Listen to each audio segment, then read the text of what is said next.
Today I'm presenting John Briggs, owner of the Briggs Hotel in Rockford, Illinois, and the Briggs Mounds at Lake Koshkonach.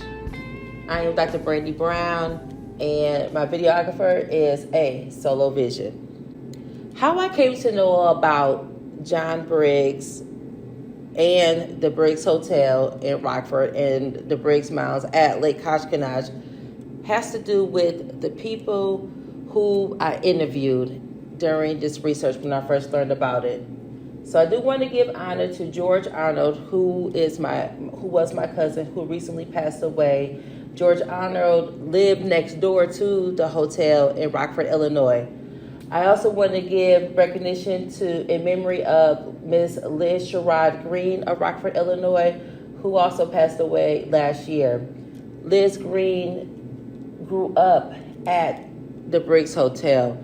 Her father, Mr. Sherrod, also known as Pork Chop, was John Briggs' right-hand man, also a chauffeur, basically a businessman along with John Briggs. So I learned a lot about John Briggs through these two people. So I call this the John Briggs encounter, again with my cousin George Arnold. The John Briggs encounter began at my grandparents' house in Beloit, Wisconsin for Thanksgiving 2017. This was my first time ever having an encounter about who John Briggs was and that I had a family member that owned a hotel in Rockford, Illinois. It was through my cousin George Arnold where I learned about this.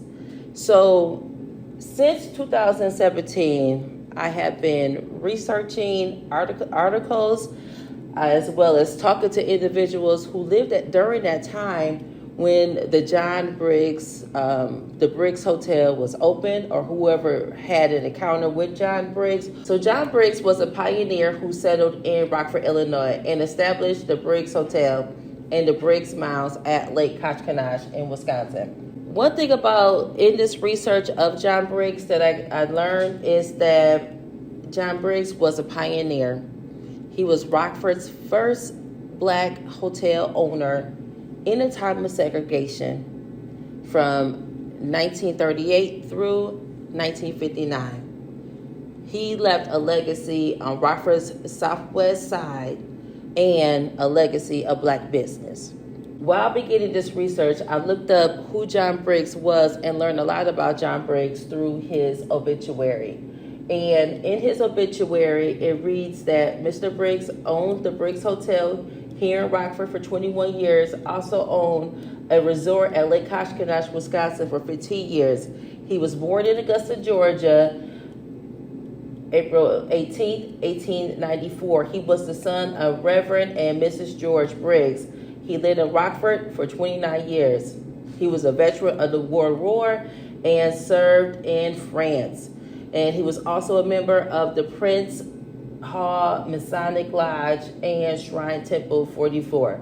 And the surviving sister was my great-grandmother, Juanita Briggs Bacon Hickenbottom. So in just reading John Briggs' obituary, this is where I began my research of discovering where the hotel was, where was the Briggs Mounds at Lake Koshkonach, as well as how did he come from Augusta, Georgia to Rockford, Illinois, and how did he begin this hotel. So I began doing my research of John Briggs by discovering who Reverend George Briggs was in Augusta, Georgia. And what I learned was that his father, according to Ancestry, was, according to the U.S. federal census slave schedules, he was a slave in Edgefield, South Carolina. And so I began to look more on Ancestry and discovered that George Briggs' father, also in Augusta, Georgia, once he became free, was a farmer. He was also a Baptist preacher at the Broadway Baptist Church in Augusta, Georgia in 1893. In John Briggs's child raising, he was surrounded by community. His father was a pastor, His mother was a nurse, and there was a community that John Briggs was raised in, and his early education was at his father's church. So what I have here shows John Briggs's father, and this source comes from Ancestry.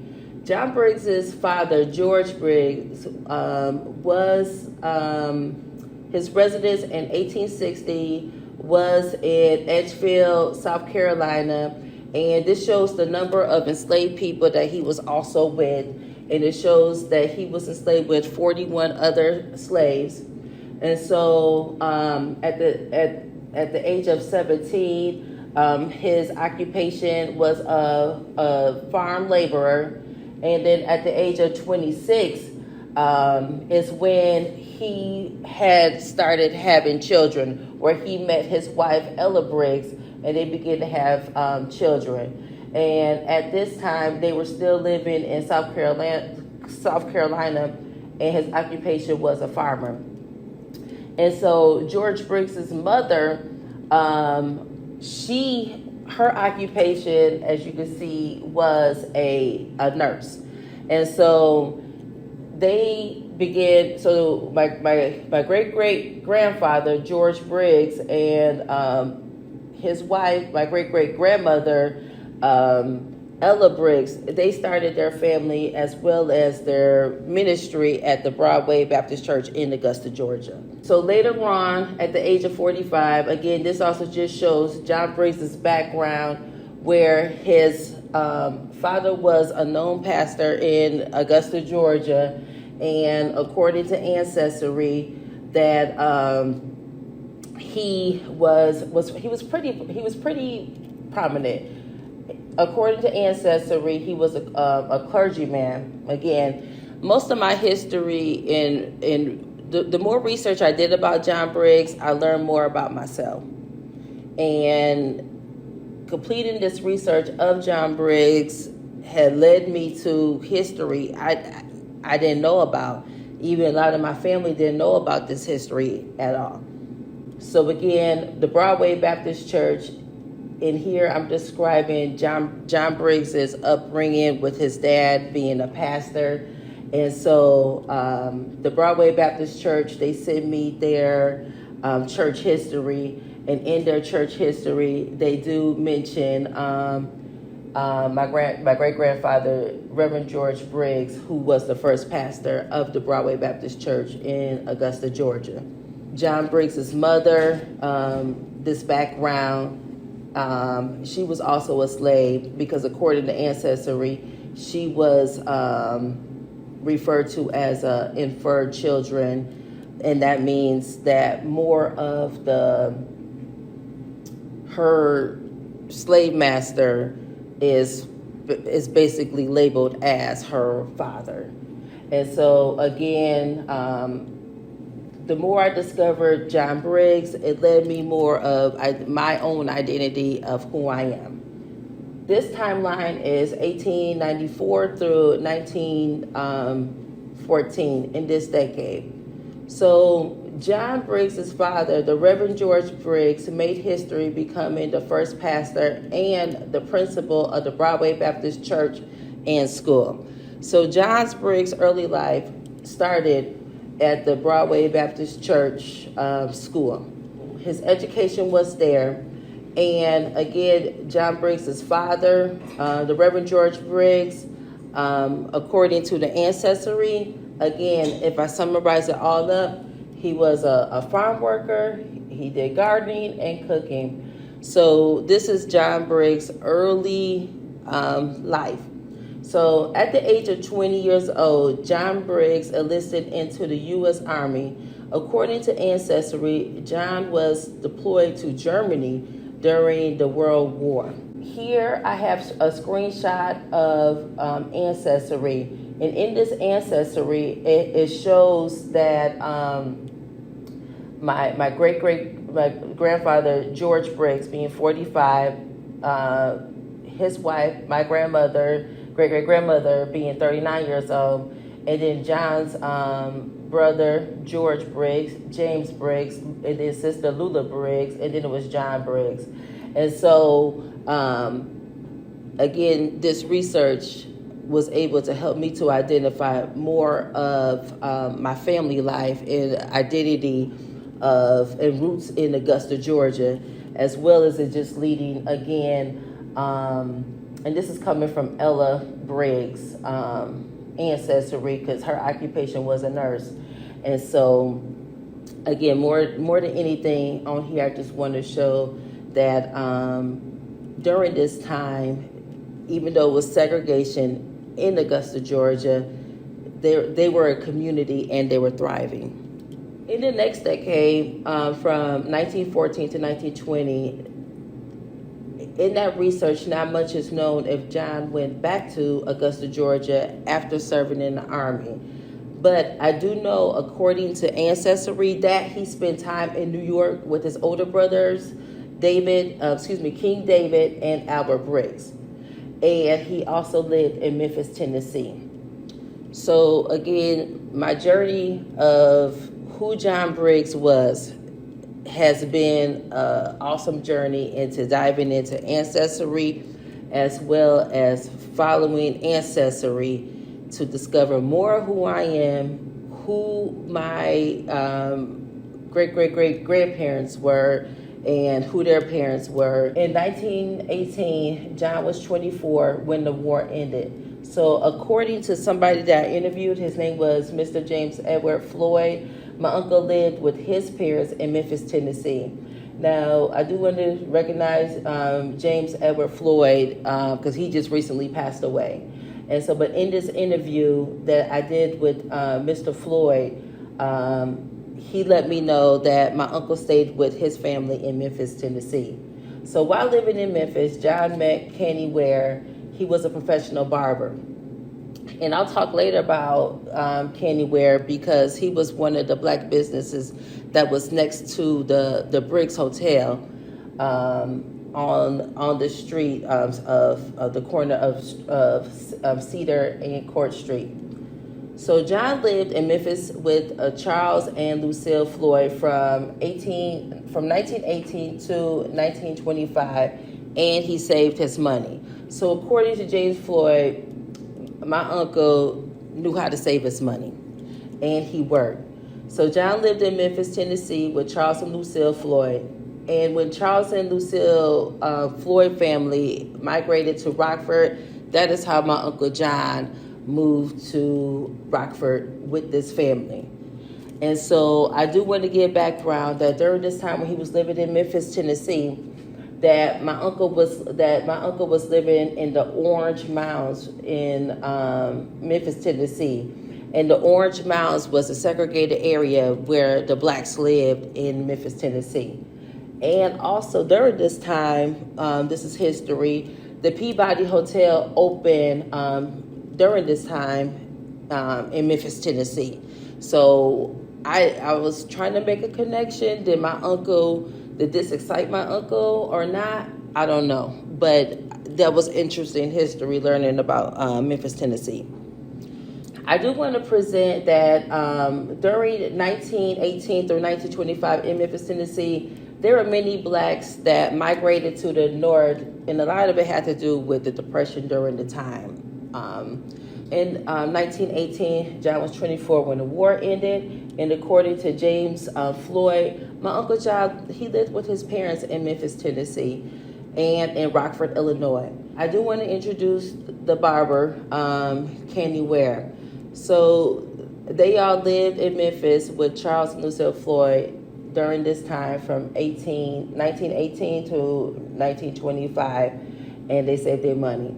But African Americans during this time in Memphis, Tennessee, they were closed out to many opportunities due to segregation and the segregated school system in which their facilities were underfunded, disenfranchised by the state laws in the late 1880s, which resulted in their exclusion from voting and other participation in the political system. And even state law during that time imposed a system of Jim Crow based on white supremacy And in the late 1890s, the police force was closed against blacks.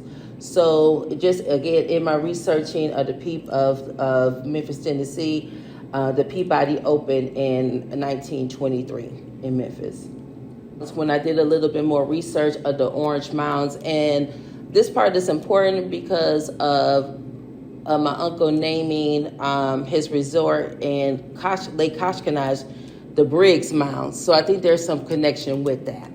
So when I did my research of the Orange Mounds in Memphis, Tennessee, this was a neighborhood for African American families. There was 982 houses. There was churches, there were schools, there was businesses.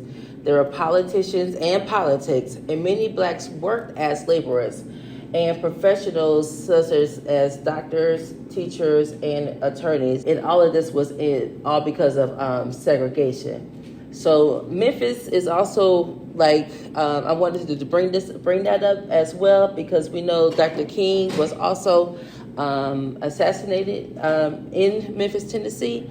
And so, but again, there's just that history.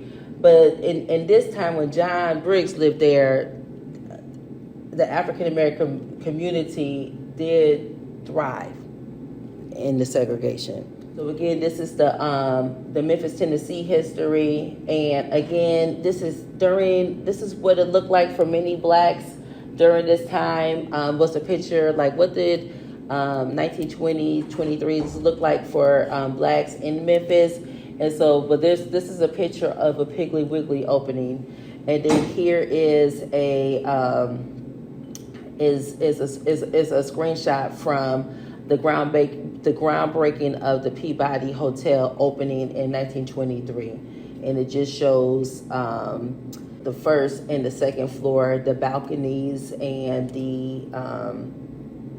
and just you can see the staircases and the architect. Now John's in Rockford, Illinois.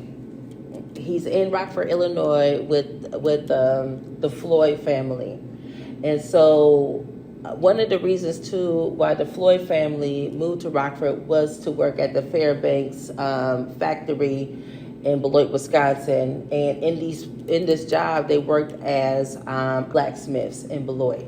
So again, many blacks migrated to the north to work in factories. But at this time, the Floyd family, the Floyd men were working as blacksmiths in Beloit, Wisconsin. But John transitioned with Charles and Lucille Floyd to Rockford, Illinois.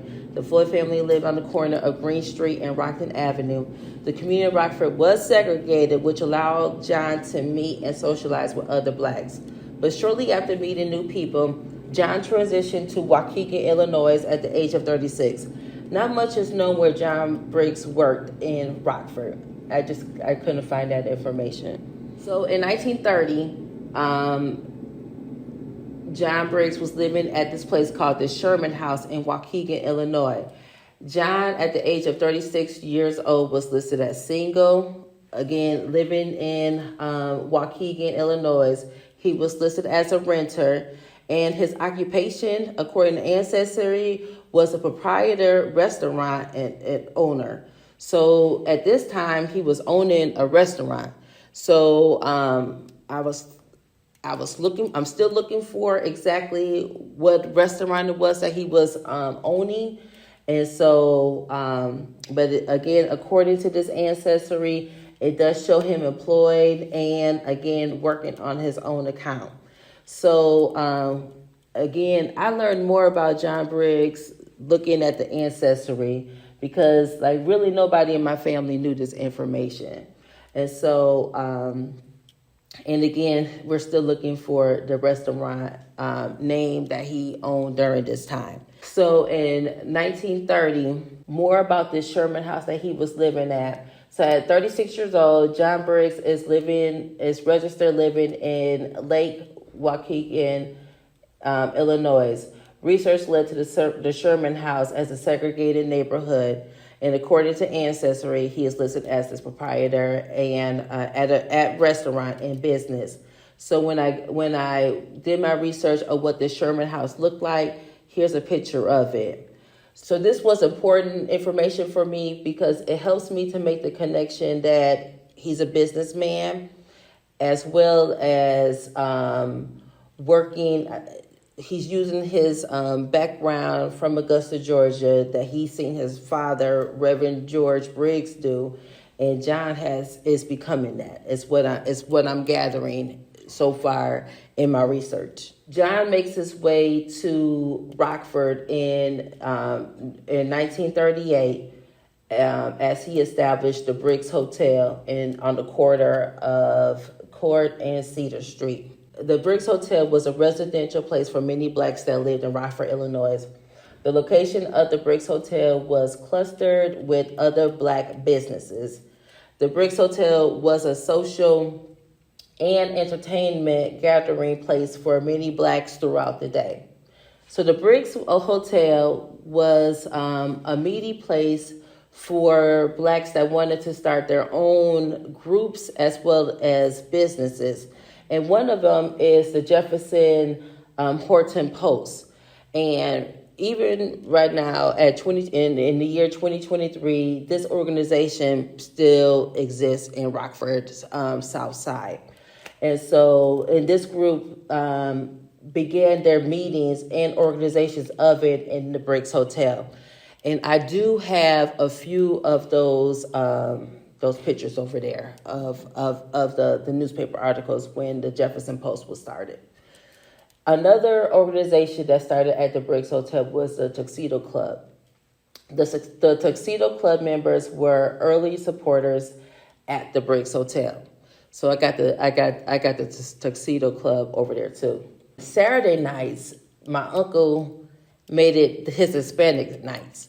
So if you know where the Briggs Hotel is located in Rockford, Illinois, Rockford South Side, and I loved when I found out that on Saturday nights was the gathering time for the Hispanics to have their time to come to the Briggs Hotel.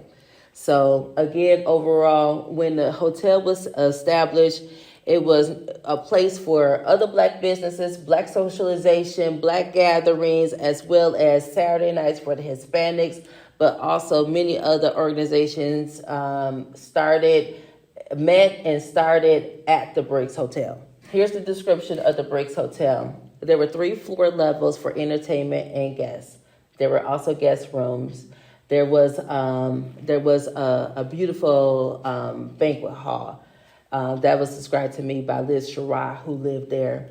There was a pool room. There was a bar and lounge. There was a beautiful staircase. There was a barbershop and a beauty parlor. There was a restaurant. There was entertainment. There was concerts that were there nightly, weekly. Friday nights was the Pokina and bingo game nights. And there was a lot of dancing. And something that was known at the Briggs Hotel was the jukebox. And so this is an older picture that I found online of what the building looked like. This here is my grandfather's sister, Ella. And so she lived at the Briggs Hotel with my great-grandmother. And my great-grandmother, Juanita Briggs Bacon Hickabotham, was like a manager. But this was her daughter, Ella. But one thing that I love about the ancestry, it also gives me a list of names of other people who lived at the Briggs Hotel. So this is just like real life seeing who lived at the Briggs Hotel. So Rockford's Black South Side, during this time when the Briggs Hotel was open from 1938 to 1959. So you had Camp Grant. And one of my Uncle John became friends with boxer Joe Louis, who was stationed at Camp Grant in Rockford, Illinois. So you had Camp Grant, you had the American Legion, you had the Joe's Cafe and Soul Food Restaurant, the Chuck House, Joe's Cafe, Silver Grill, the El Dorado Club, the Mr. Ware's Barbershop, and the C.L. Moore's Funeral Services, And you also had the Book of Washington Center, and you also had the Allen Chapel, AME, and Pilgrim Baptist churches. This is from one of Rockford's newspapers, and this is a capture of the Tuxedo Club, which was one of the first organizations that was that started, where these men met at the Briggs Hotel and later established their own club on Rockford's South Side. So this is a picture of those men during this time. And I love this picture because it's like a capture of the men at this time. This article here also shows when the Jefferson Horton group met at the Briggs Hotel. At the Briggs Hotel, there were many banquets, there were many gatherings, there were parties, birthday parties, but the Briggs Hotel was known as the socialization for many blacks in Rockford, Illinois. Here's my Uncle John Briggs smiling right here. And sitting right here is Boxer Joe Lewis, who was stationed at Camp Grant in Rockford, Illinois. So from doing different interviews with people, my uncle and Joe Lewis were pretty good friends, and the community also at that time just respected a man of Joe Lewis's stature to just be amongst the people the way he was. John Briggs' reputation was about business, entertainment. His parties were sought out in the Midwest. According to many of the articles that I read in the Black Crusader, at the Finger Rules, they would call it, you could expect great dancing, live music, food, and games. And John thrived in business. So this is coming from some of the one of the reporters that kind of followed my uncle when he had his parties. This is the American Legion's post, the Jefferson Horton in Rockford, Illinois, and it's still located on South Main Street. This is the building, and it's still open to this day. During the time that the Briggs Hotel was open, this is a picture of Allen Chapel AME Church, Winnebago Street in South Rockford. And this is just a capture of the history of the time on Winnebago Street in Rockford. Again, many African Americans attended this church, or they attended the Pilgrim Baptist Church. Here's a picture of the Tuxedo Club. Earlier, the Tuxedo Club started meeting at the Briggs Hotel. Then they established their own building space. So Black business on South Winnebago and Cedar and Court Street. So these are actual articles from the from the Crusader, which was a Black newspaper of Rockford. This is how Blacks knew what was going on during the time. And again, this is also how I got to learn about John Briggs, was through the Crusader as well. So Paul the Barber at the Briggs Hotel. These are just different ads of the Black businesses that were in Rockford. CA Moore Funeral Homes. Just a more closer look at John Briggs. So John Briggs was a U.S. World War veteran. John Briggs, at the age of 48 years old, is listed as his residence as an owner of a business, a farmer, hotel, and tavern owner. And all of that's listed right up in there. And here's my great-grandmother's signature and the address of the hotel as well, all right here. The flingaroos that they had, the jam sessions that they had that I read that were in the Black Crusade. There were birthday parties that was happening at the Briggs Hotel. If you want to aim to have a good time, if you want to see Jimmy Walker play, I'm not sure who Jimmy Walker was, but if you was planning to have a good time, Blacks at that time had to read the Crusaders to know where to go. And so, and then here goes somebody's birthday party. According to these articles that I was reading in the Crusader that was happening at the Briggs Hotel, this is when I learned about Albert Ammons. I Googled him And so he was at that time when he came to have his concert at the Briggs Hotel. He was a known musician, a known singer, and so I'm like, okay, my Uncle John is having like real concerts, real people, real bands, live music coming. And this is what he was known for. I did a little bit more research on Albert Ammons. So I got this article from the Black Crusaders, but then when I did more Google search on him, this is where I got that picture of him at. Also at concerts that were taking place from Booker Washington Center, and let me just say this because I didn't say this in the beginning. John Briggs' hotel was located on Rockford Southwest side on the corner of Cedar and Court Street. Down the street, if you on Winnebago, was Booker Washington Center. It was walking distance. So between the John Briggs Hotel and Booker Washington Center, that was another location for blacks to socialize. They had dances. And so, but here's a concert that was at Booker Washington Center, and it was Chuck Berry and orchestra, and we're talking March 31st, 1956. But the tickets were being sold at the Briggs Hotel. So I love that my uncle was part of, I'm going to be a supporter of businesses.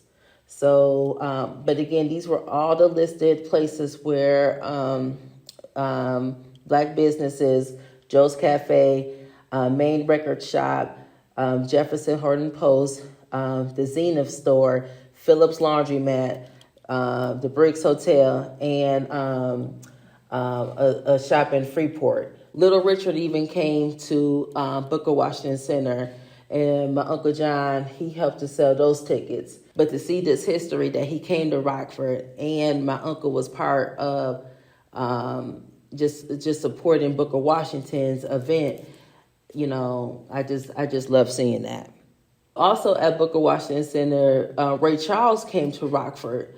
And so, again, here's my uncle. You can buy tickets on sale at the Briggs Hotel, the Tuxedo Club, and Booker Washington Center. So again, this is history that I'm presenting. And also, if you look up in this ad, you can see where the Briggs, the Lake Koshkonash ad is to come have a good time.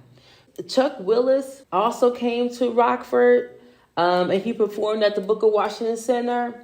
And again, you can get tickets at the Briggs Hotel. This was another concert that was at Booker Washington Center. This was another concert I seen Nick Nixon and his band that they had in 1953. And James Floyd was the person that my uncle lived with in Memphis, Tennessee. He was the one that let me know about John Briggs's parties, as well as these picnics he used to have.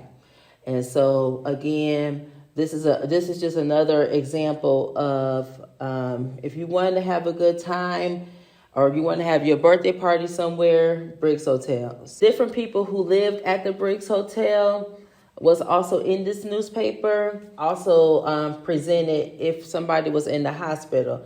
So while I was reading The Crusader, this is how I learned that my grandmother, my great-grandmother, she was in the hospital for treatment. Like back then, even if you went to the hospital, that business was going to be in the newspaper.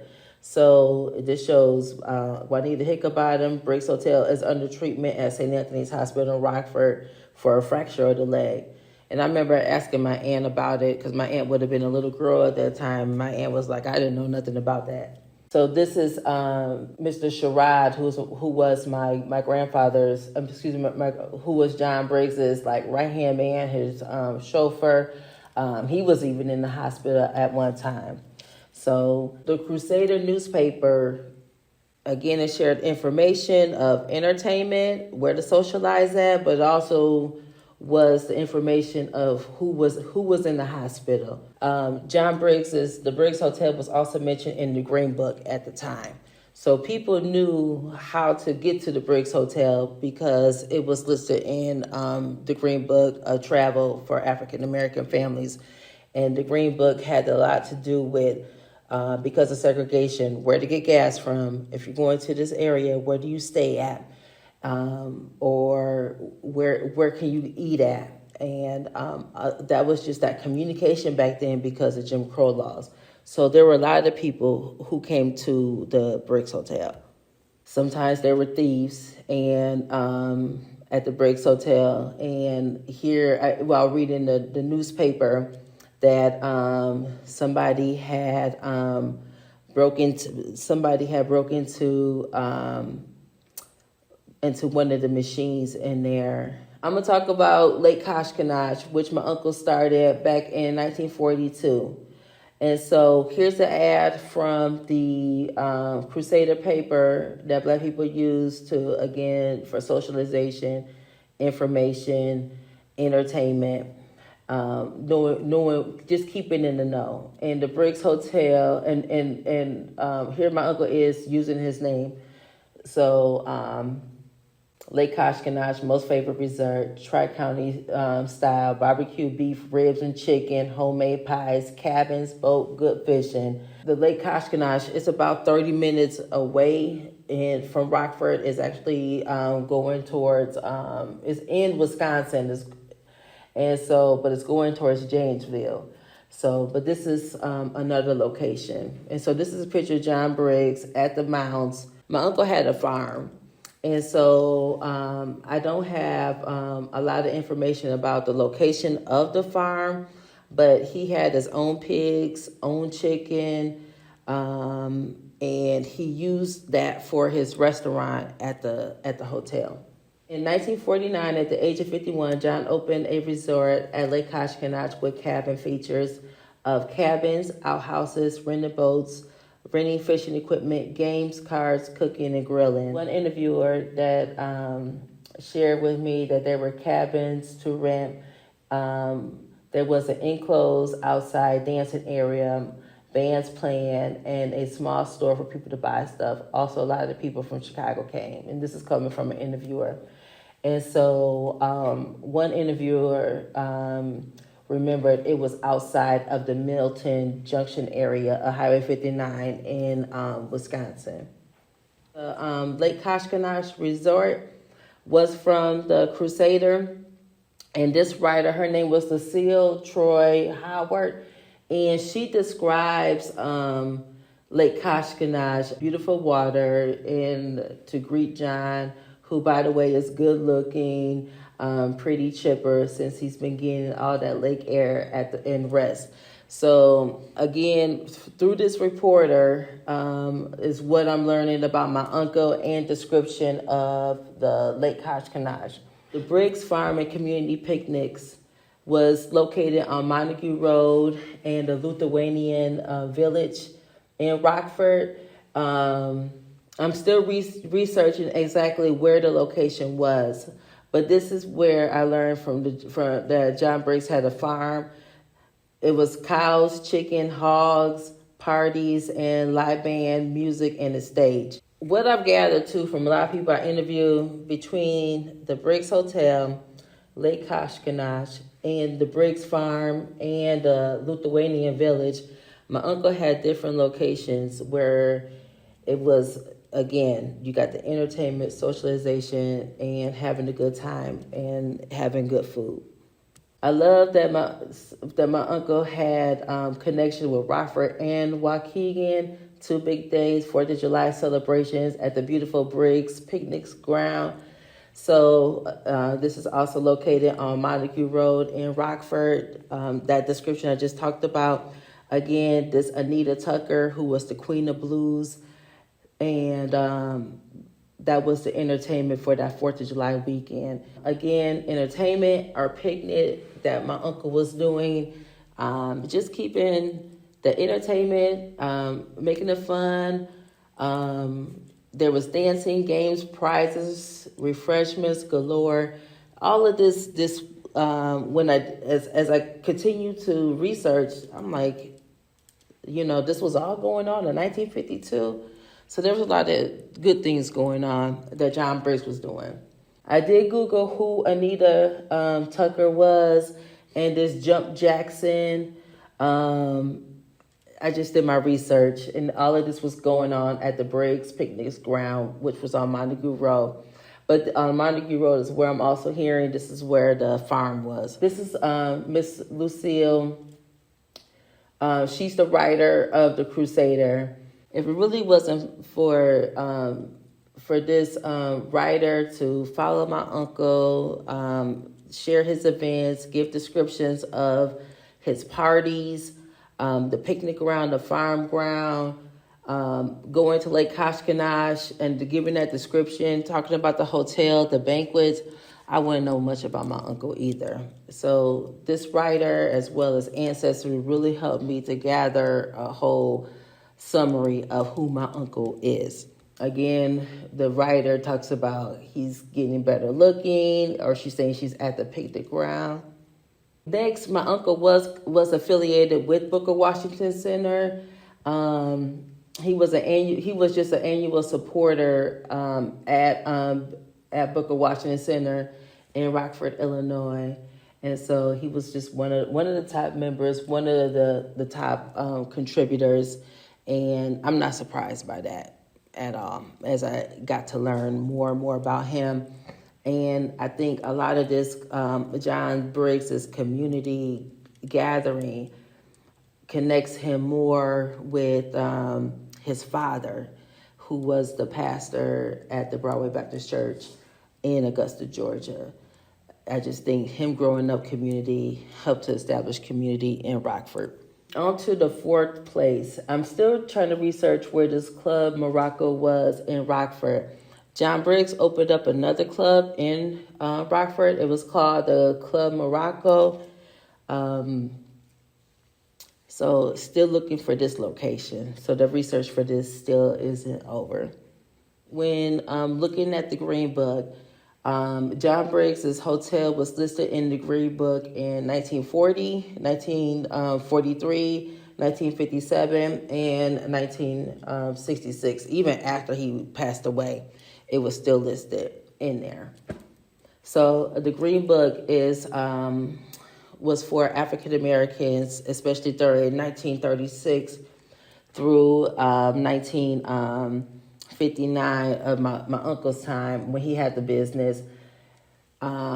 His hotel was listed in there as a place for African Americans to plan for their vacations, because during the time of segregation, African Americans really couldn't be out on the road during the time. They wasn't always accepted into mainstream hotels during that time. They had to stay either with relatives or somebody who they knew.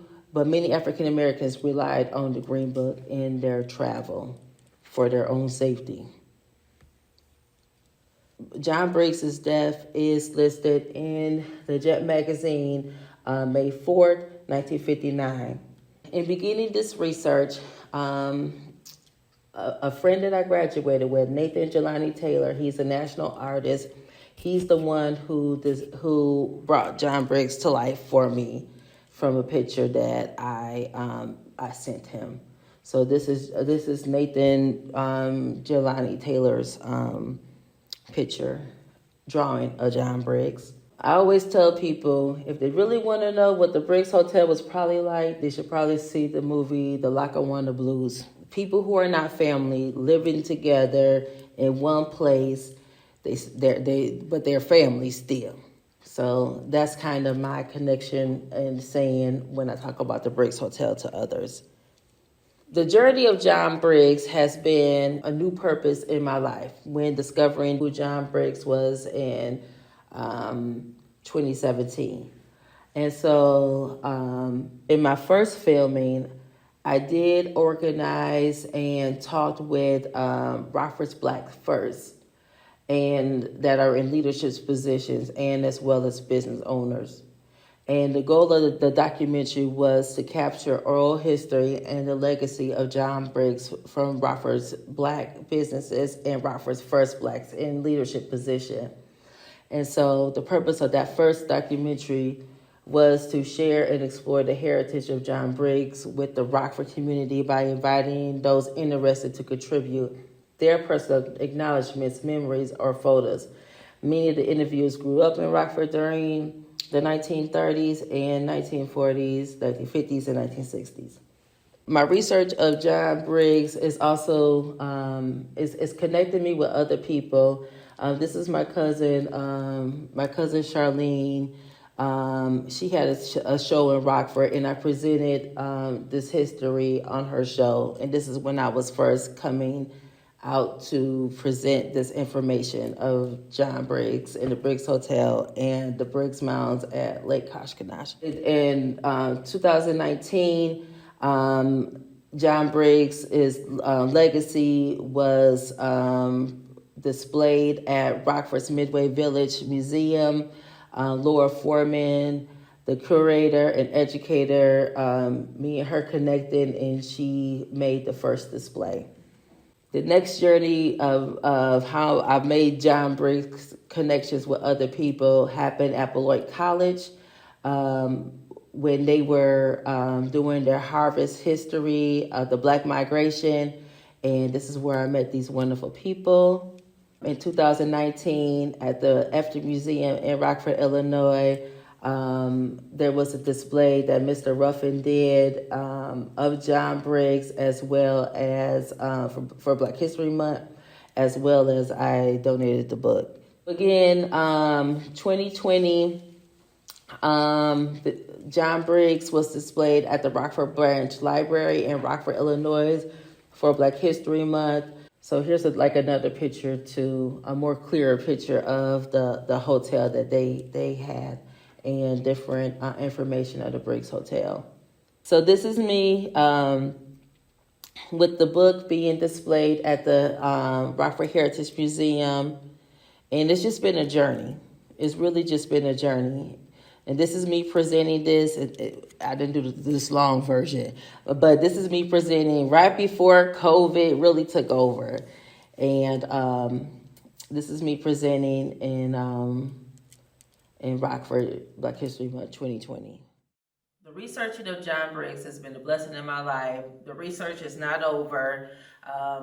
The mayor of Rockford in 2020 blessed my uncle with a proclamation, and at this level, they recognized his accomplishments and the legacy that he left in Rockford, being the first Black African-American hotel owner during 1938 through 1959. Thank you for watching this documentary of John Briggs, owner of the Briggs Hotel in Rockford, Illinois, as well as the Briggs Mounds at Lake Koshkonesh.